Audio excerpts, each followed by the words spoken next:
Bismillahirrahmanirrahim. Alhamdulillah. Alhamdulillahilladzi ittasafa bil wujudi wal qidam alladzi awjadal akwana ba'dal adam. Ashhadu an la ilaha illallah wahdahu la syarika lahul malikul a'zam wa ashhadu anna sayyidana Muhammadan abduhu wa rasuluhul akram. Allahumma salli wa sallim ala sayyidina Muhammadin misbahiz zulam wa ala alihi wa sahbihi wa dzurriyyatihi wa atba'ihi ila yaumin la yanfa'u fihi nadam, amma ba'd. Yang kita hormati, kita cintai para habaib dan para ulama, para muhibbin, hadirin hadirat rahimakumullah.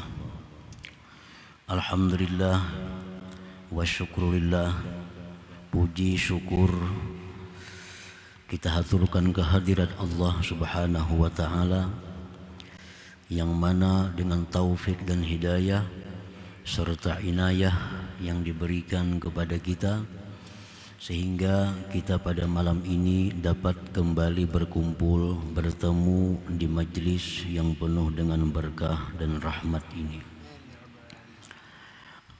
Salawat dan salam atas junjungan kita, kekasih Allah, pilihan Allah, Nabi besar Muhammad sallallahu alaihi wasallam, dan seluruh keluarga, para sahabat, zurriyat dan pengikut beliau sampai hari kiamat nantinya.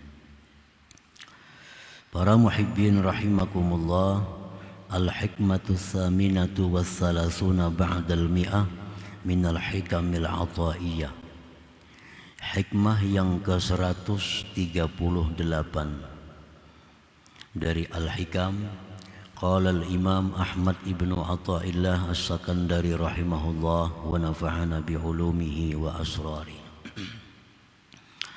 Al-aqwan thabitatun bi-itsbatih mamhuwatun bi-ahadiyyati dzatih,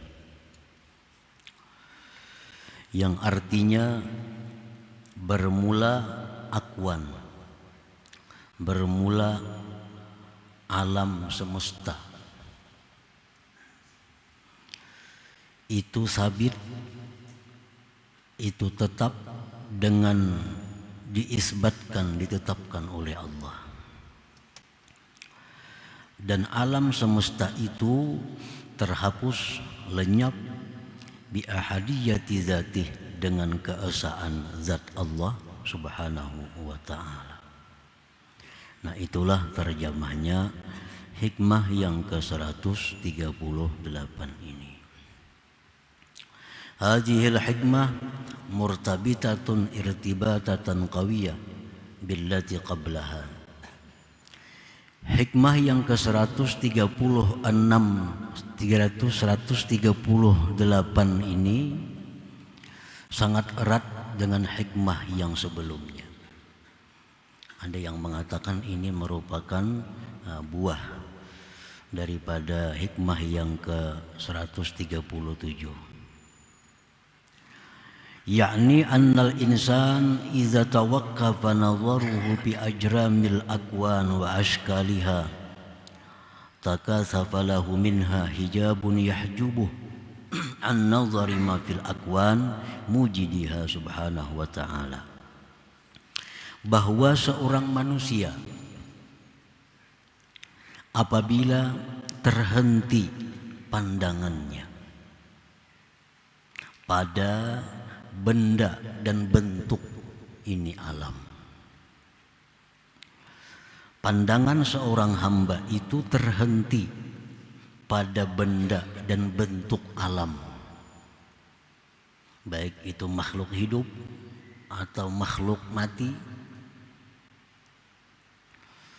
Pandangannya terhenti pada benda dan bentuknya, maka teballah baginya daripada alam itu dinding yang mendindingi dia daripada memandang sesuatu yang ada di balik alam itu daripada penciptanya Allah subhanahu wa ta'ala. Ini dijelaskan sudah pada hikmah sebelumnya. Apabila pandangan kita hanya terbatas pada kulit, pandangan kita hanya terbatas pada bentuk, nah, kita akan kehilangan kesempatan untuk memandang sesuatu yang ada di dalamnya, sesuatu yang ada di baliknya itu, yaitu penciptanya Allah Subhanahu wa ta'ala. Wa idza jawaza nazaruhu ajramaha wa ashkalaha wa zahara ma tantiqu bihi min ad-dalail wal ayat ala wujudi mujidiha nafadat basiratuhu wa syahidat wujud Allah Subhanahu wa ta'ala. Dan apabila melampaui, melewati pandangan seseorang itu akan benda dan bentuknya alam, melewati daripada memandang bentuk benda, dan dia paham, dia mengerti apa-apa yang dituturkan oleh alam ini daripada dalil-dalil, ayat-ayat atas adanya penciptanya, maka tembuslah mata hatinya dan menyaksikanlah mata hatinya itu akan adanya Allah Subhanahu wa ta'ala. Nah, para muhibbin rahimakumullah, segala sesuatu yang telah diciptakan oleh Allah bertutur sebenarnya, bertutur dengan suatu kata yang menunjukkan kepada penciptanya. Apapun sesuatu itu, Allah Subhanahu wa ta'ala berfirman, tusabbihu lahus samawati sab'u wal ardu wa man fihinna wa in min syai'in illa yusabbihu bihamdihi walakin la tafqahuna tasbihahu. Langit yang 7 dan bumi dan isi-isinya itu bertasbih bagi Allah Subhanahu wa ta'ala, bertasbih. Dan tidak ada dari sesuatu di alam semesta ini melainkan bertasbih memuji Allah. Para ahli tafsir menjelaskan tasbih mereka itu adalah kalimat la ilaha illallahul khaliq. Tasbih. Segala sesuatu di alam semesta ini bertutur dengan tutur kata tidak ada Tuhan selain Allah yang menciptakan sesuatu. Walakin la tafqahun tasbihahum, tetapi kalian wahai manusia tidak mengerti akan tasbih mereka itu. Manusia yang terdinding daripada memandang sesuatu yang ada di balik benda itu.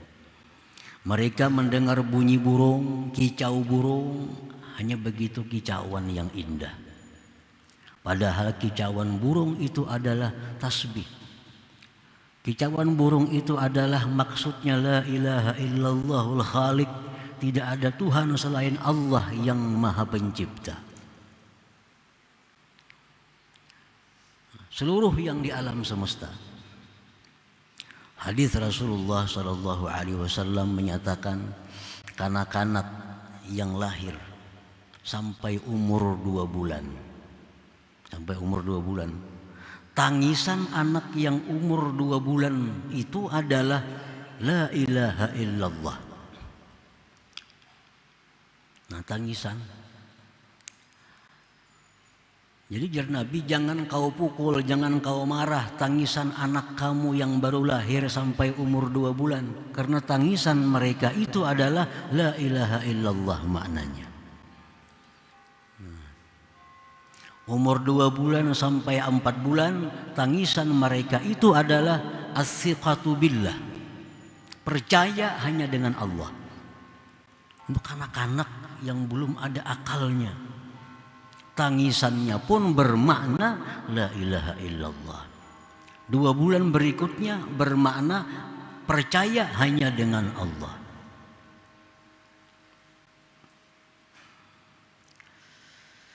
Nah, para muhibbin rahimakumullah. Jadi apabila kita mampu melewati bentuk benda, pandangan kita mampu melewati itu, tembusakan pandangan sampai ke dalamnya, sampai ke baliknya, kita akan mengerti tasbih-tasbih makhluk Allah itu. Nah, apabila sudah demikian, maka mata hati kita akan bisa menyaksikan wujudnya Allah Subhanahu wa ta'ala.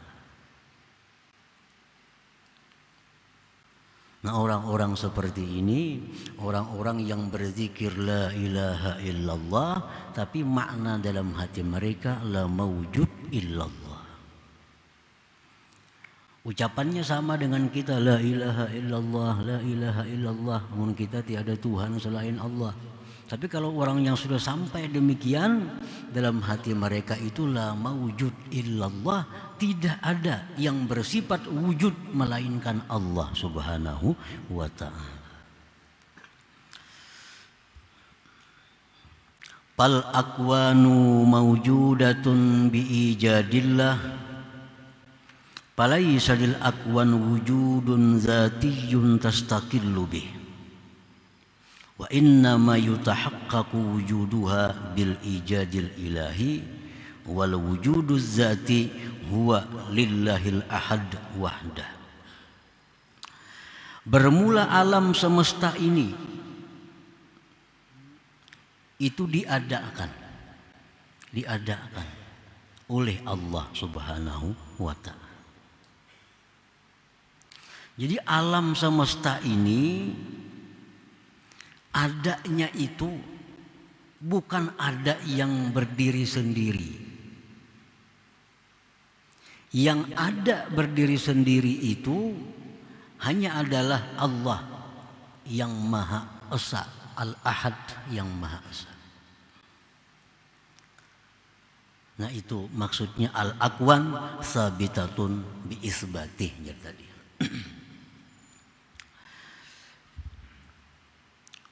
Pal wujuduz zati, maka bermula wujud yang zatnya ada yang tidak diadakan, itu hanya milik Allah Al-Ahad yang Esa.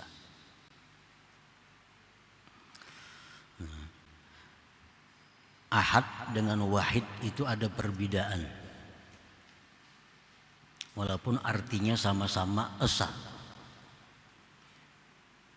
sama-sama satu. Al-Ahad la yusafu bihi ghairullah ta'ala. Kalau ahad itu tidak boleh dipakaikan selain Allah. La yuqal, tidak boleh dikata rajulun ahad. Ada boleh. Walakin tetapi yuqal rajulun wahid. Misalnya ada orang bertakun di rumah tuh berapa orang laki-lakinya? Ya kita rajulun ahad, satu laki-laki, nah itu kada boleh. Karena ahad itu milik Allah. Nah, kalau urusan itu rajulun wahid, satu orang. Kalau wahid itu boleh untuk Allah dan selain Allah. Wa idza qila laisa fiddar wahid yajuzu snain fa aksar. Apabila dikatakan tidak ada di rumah itu wahid, laisa fiddar wahid, tidak ada di rumah itu seseorang, tapi kalimatnya wahid, itu boleh jadi ada 2 atau 3 atau 4. Menurut seorang ada, boleh jadi ada 2, 3 atau 4. Berapa ekong di rumah tuh orangnya? Kalau ada sekong, sekalinya banyak, 3, 4, 5. Nah, ini wahid. Tapi kalau misalnya ahad, nah fala yajuzu isnain fa aksar, 2, 3 itu kada boleh. Kalau ahad itu hanya satu artinya. Makanya Allah qul huwallahu ahad. Ahad itu khusus untuk Allah Subhanahu wa taala. Kalau bahasa Indonesia sama aja artinya satu juga. Nah, tapi kalau bahasa Arab tuh beda artinya antara ahad dan wahid. Nah, kalau wujuduz zati bermula ada yang zatnya tanpa diadakan. Huwa lillahil ahad, itu hanya milik Allah yang ahad. Artinya yang lainnya kada ada tuh. Yang lainnya tuh kalau ada diadakan Allah. Asalnya kada ada. Nah, semuaan di alam ini asalnya itu maudumah, tidak ada. Diciptakan oleh Allah. Pertama diciptakan ini, kedua diciptakan ini, ketiga diciptakan ini, sesuai dengan tertibnya, dengan aturan Allah. Nah, padahal dulunya itu ma'dumah, tidak ada. Jadi adanya kita, adanya siapapun itu karena diadakan oleh Allah. Kalau sebenarnya kita ini kada ada. Sebenarnya kada ada, cuma diadakan. Makanya orang yang merasa dirinya ada, kafir aja, bujur aja itu.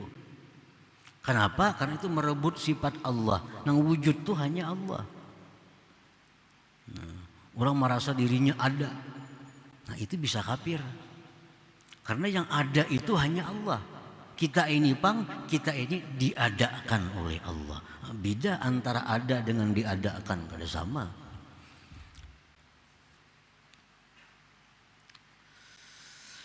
Nah, para muhibbin rahimakumullah. Jadi segala yang ada di alam, baik yang kecil maupun yang besar, baik yang nampak ataupun yang tidak nampak, itu semuanya adalah tidak ada, kemudian diadakan oleh Allah Subhanahu wa ta'ala. Nafal ma'rifatu annal akwana ma'dumatun laulal ijadul ilahi, la hawla laha laulal hawlul ilahi, la quwwata laha laulal quwwatul ilahiyah, la naf'a laha laulal naf'ul ilahi, la dhurra laha laulal dhurrul ilahi, tusmiru awsafan hamidah. Bermula makrifat, bermula mengenali dengan pengenalan yang seyakin-yakinnya bahwa alam semesta ini tidak ada jikalau tidak diadakan oleh Allah. Meyakini seyakin-yakinnya bahwa alam semesta ini tidak ada daya baginya jika tidak didayakan oleh Allah. Alam semesta ini tidak ada kekuatan kalau tidak dikuatkan oleh Allah. Meyakini bahwa alam semesta ini tidak bisa memberi manfaat kalau tidak diberi manfaat oleh Allah. Meyakini bahwa alam semesta ini tidak bisa memudaratkan jikalau tidak dimudaratkan oleh Allah. Nah, keyakinan itu akan membuahkan banyak sifat-sifat yang terpuji di dalam diri kita. Kita sudah meyakini, sudah mengenali makrifat bujur bahwa alam ini kada ada, jakanya kada diadakan, kada badaya mung kada didayakan, kada bisa memberi manfaat kalau kada dimanfaatkan oleh Allah.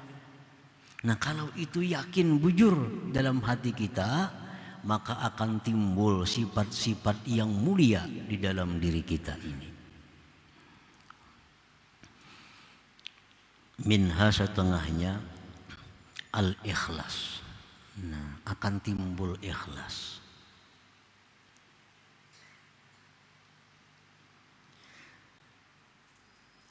Kita kada akan bisa ikhlas kalau masih mengakui bahwa alam ini ada. Alam bisa memberi manfaat, alam bisa memberi mudarat, alam bisa diharapkan, Nah kalau kita masih demikian, kita kada akan bisa seumur hidup untuk ikhlas beribadah karena Allah. Kada bisa. Kalau kita masih meyakini dalam hati bahwa alam ini ada, alam ini berguna, alam ini memberi manfaat, alam ini memberi mudarat, masih ada dalam hati kita demikian, kita kada akan bisa ikhlas beribadah seumur hidup kita.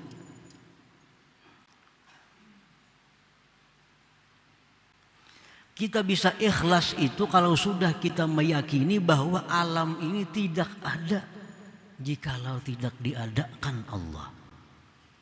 Allah kada bisa memberi manfaat kalau kada dimanfaatkan oleh Allah. Meyakini bahwa alam ini tidak bisa memudaratkan jikalau tidak dimudaratkan oleh Allah. Nah kalau kita keyakinan demikian, kita bisa ikhlas karena Allah. Jadi kayak apa aja, kitab apa aja, guru mana aja, kada kawa ikhlas belajar. Kasih itu kamari menuntut ilmu, kada bisa ikhlas. Kenapa? Karena dasarnya belum dirubah. Pokoknya belum dirubah. Keyakinan yang paling dasar masih dahulu. Nah, kayak apa arti ikhlas? Ini. Apa keuntungan ikhlas? Ini. Apa bahayanya orang kada ikhlas? Ini. Tapi dipraktikkan kada kawa. Kenapa? Karena dalam hati masih mengakui adanya alam ini. Dalam hati masih mengakui bahwa alam bisa memberi manfaat, bisa memberi mudarat. Nah, itu pokoknya di situ. Kalau kita sudah mengakui ini, walaupun sehari belajar ikhlas bisa. Tapi akui dulu ini. Akui dulu bahwa alam tidak ada. Mana ada nih Bang, kenapa? Itu diadakan benar aja. Diadakan benar aja. Isukin bisa kada ada lagi. Kalau Allah menghendaki, isuk bisa kada ada lagi.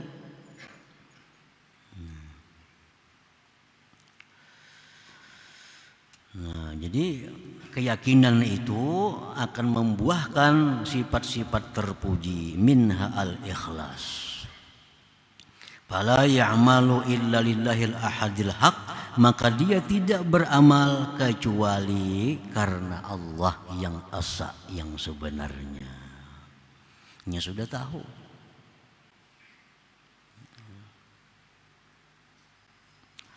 Fahina idin yatahaqqaqu iqrarul abdi, ketika itu dia tidak beramal kecuali karena Allah, nampaklah pengakuan hamba, inna salati wa nusuki wa mahyaya wa mamati lillahi rabbil alamin. Nah, inna salati, setiap hari kita mengakui ini. Berapa kali sehari kita mengakui di hadapan Allah, sembahyangku, ibadahku, hidupku, matiku lillah, karena Allah. Bujur garang itu. Kita ini mengakui sembahyangku, ibadahku, bahkan hidup matiku karena Allah. Bujur kada. Nah itu kada akan bisa kalau kita belum merubah keyakinan. Keyakinan yang selama ini menganggap alam ada, ganti. Alam itu tidak ada kalau tidak diadakan oleh Allah. Alam itu kada bisa memberi apa-apa kalau tidak diberi oleh Allah.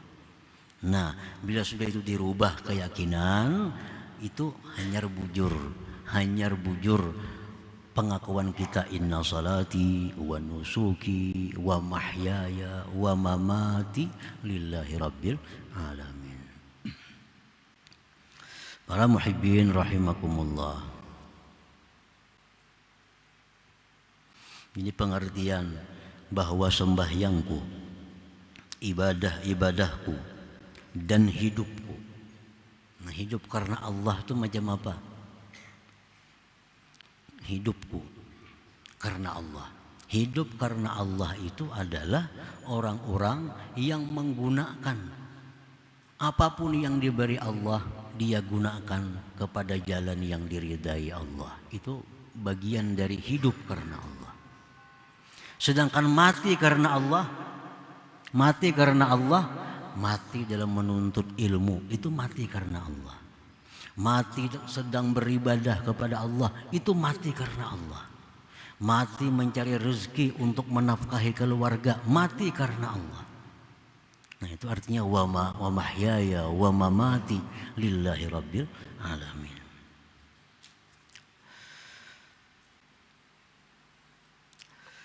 Qala ta'ala, firman Allah Ta'ala, faman kana yarju liqa'a rabbih falyamal 'amalan shalihan wa la yusyrik bi'ibadati rabbih ahada. Barang siapa yang ingin bertemu Tuhan di surga, hendak bertemu Tuhan, beramallah amal saleh dalam dunia dan jangan mensekutukan dengan ibadah kepada Tuhan itu ahada. Nah, ini kalimatnya ahada. Seorang juga pun. Kalau hendak bertemu Allah di dalam surga, itu mesti beramal saleh dan jangan mensekutukan ibadah itu kepada selain Allah.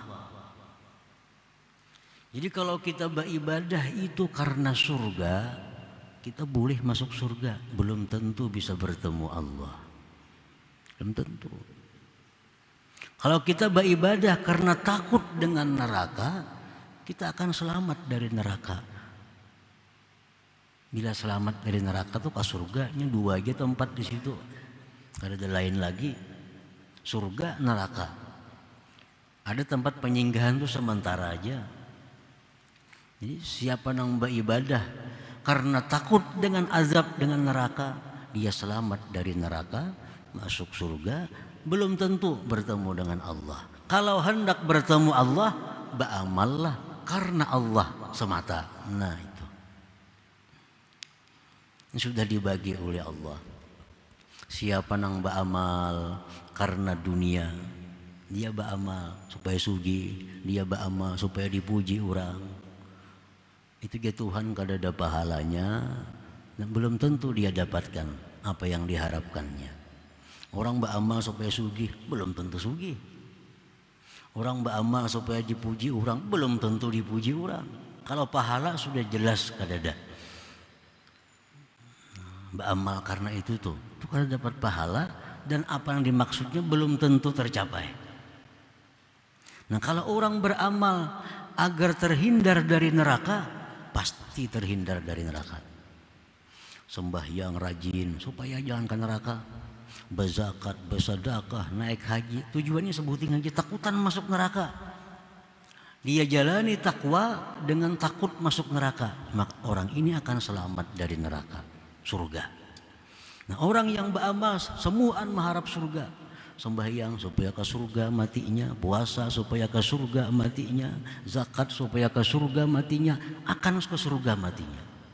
Nah, kalau orang hendak bertemu Allah, mesti karena Allah.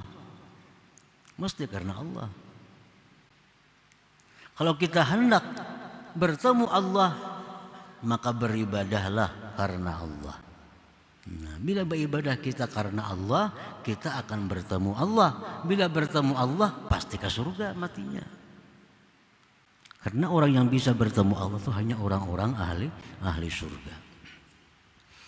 Nah, para muhibbin rahimakumullah. Yang kedua yang ditimbulkan oleh keyakinan tadi, at-tawakkul, tawakal. Nah, tawakal. Kalau kita sudah meyakini tadi alam tidak ada jika tidak diadakan, alam tidak bisa apa-apa kalau tidak diapa-apakan oleh Allah, itu sudah keyakinan itu, lalu kita bisa bertawakal lawan Allah, bisa bertawakal dengan Allah.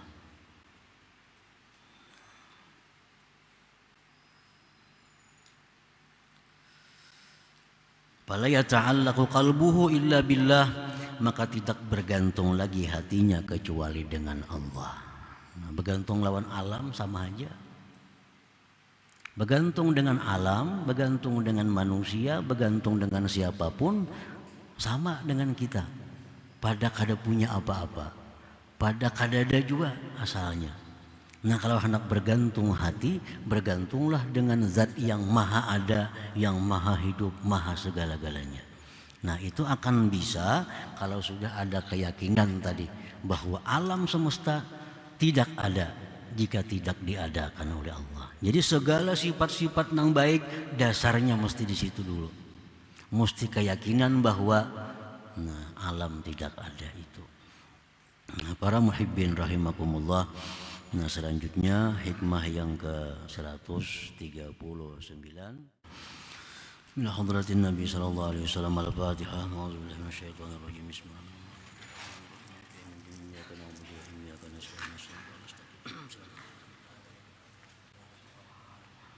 يا الله بها يا الله بها يا الله بحسن الخاتمة يا الله بها يا الله بها يا الله بحسن الخاتمة يا الله بها يا الله بها يا الله بحسن الخاتمة فيا أيها الرجل منه شفاعة صلوا عليه سلموا تسليما اللهم صل وسلم